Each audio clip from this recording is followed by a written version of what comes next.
Le Ramadan à Mayotte, c'est un moment de spiritualité vraiment important. Mais comment on le vit en toute sérénité quand on attend un enfant? On va voir ça ensemble. Comment on peut allier sa foi et sa santé pour se protéger et bien sûr pour protéger son bébé. Voilà la question qui nous intéresse tous. L'idée, ce n'est pas du tout d'opposer la foi et la santé. Non, c'est de trouver le juste équilibre. Une voie qui respecte à la fois les convictions profondes et les besoins du corps pendant cette période si unique de la vie. Alors, pour y voir plus clair, voici le parcours qu'on va suivre. On va d'abord parler santé, puis on regardera ce que dit la foi.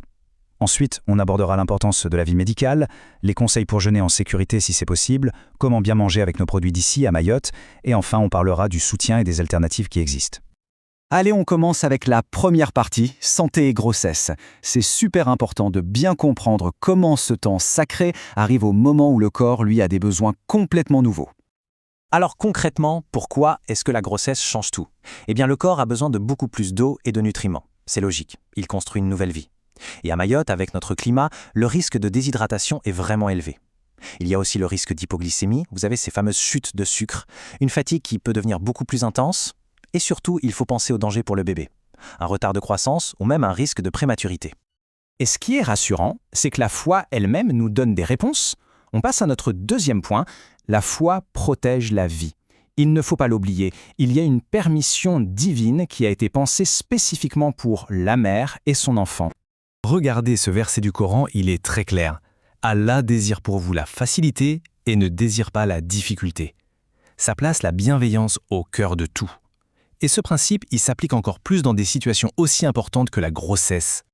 Et c'est confirmé par les paroles du prophète lui-même. Certes, Allah a exempté les femmes enceintes et allaitantes du jeûne. C'est donc une exemption claire et nette, une protection, une miséricorde accordée par la religion pour préserver la vie et la santé.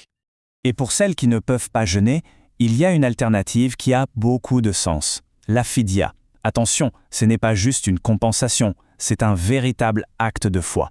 Ça consiste à nourrir une personne dans le besoin pour chaque jour non jeûné. C'est une autre façon de vivre pleinement la spiritualité et la générosité du Ramadan. On passe maintenant à notre troisième point, la vie médicale. Et ça, c'est une étape vraiment clé. Il s'agit d'associer la science et sa conscience pour prendre la décision la plus juste pour soi et son bébé. Idéalement, le parcours de prévention, il commence bien avant le Ramadan. Une consultation médicale, 4 à 6 semaines avant, c'est essentiel pour faire le point. Pendant le mois du Ramadan, bien sûr, il faut un suivi et surtout, il faut être très à l'écoute de son corps. Et après, un petit bilan de santé, c'est toujours une bonne idée. Le médecin, c'est vraiment un allié.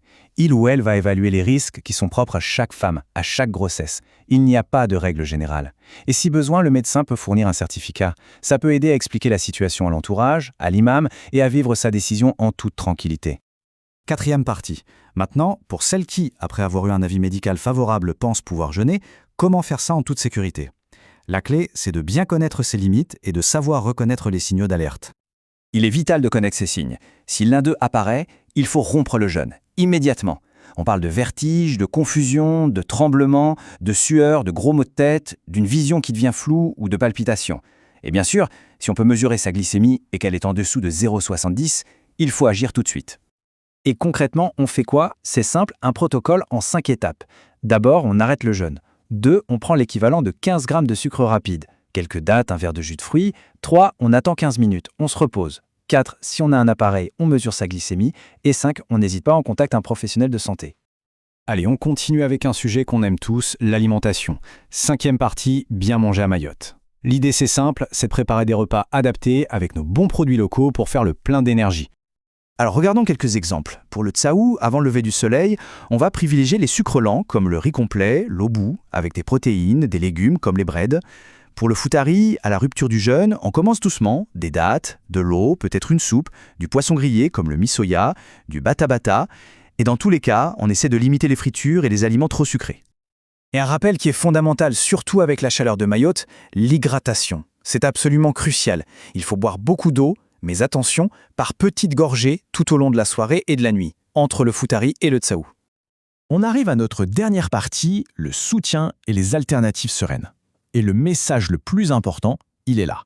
Personne ne doit se sentir seul face à cette décision. Il y a des ressources, il y a des options. Pour parler concrètement de la fidya, le montant recommandé par jour à Mayotte se situe entre 4 et 6 euros. C'est une façon très concrète de participer à ce grand élan de solidarité du Ramadan en aidant à nourrir une personne qui en a besoin. Et pour trouver de l'aide, où est-ce qu'on va? Il y a des structures spécialisées. Le réseau Santé, Rédiable, Ilang 976 par exemple, est très impliqué. Et bien sûr, les maternités, les hôpitaux, les centres de PMI, son médecin traitant, sa sage-femme, ce sont les premières personnes à qui parler pour être bien accompagné. Il faut vraiment le dire et le répéter. Ne pas jeûner pour protéger sa santé et celle de son bébé, ce n'est pas une faiblesse, ce n'est pas une faute. C'est un choix responsable. C'est un acte de protection. Et c'est une décision qui est pleinement respectée et même validée par la foi. Pour résumer, prendre soin de son corps pendant la grossesse, ça ne va jamais contre la spiritualité. Au contraire, c'est une autre façon de prendre soin de sa foi et de préparer l'avenir de son enfant, de sa famille. Au final, la seule question qui compte, c'est celle-ci. En s'appuyant sur les conseils du médecin, sur les permissions de la foi et surtout sur l'écoute de son propre corps. Quelle est la décision la plus sereine pour soi et pour son bébé? C'est un cheminement personnel, et chaque choix, quand il est fait en conscience, est le bon choix.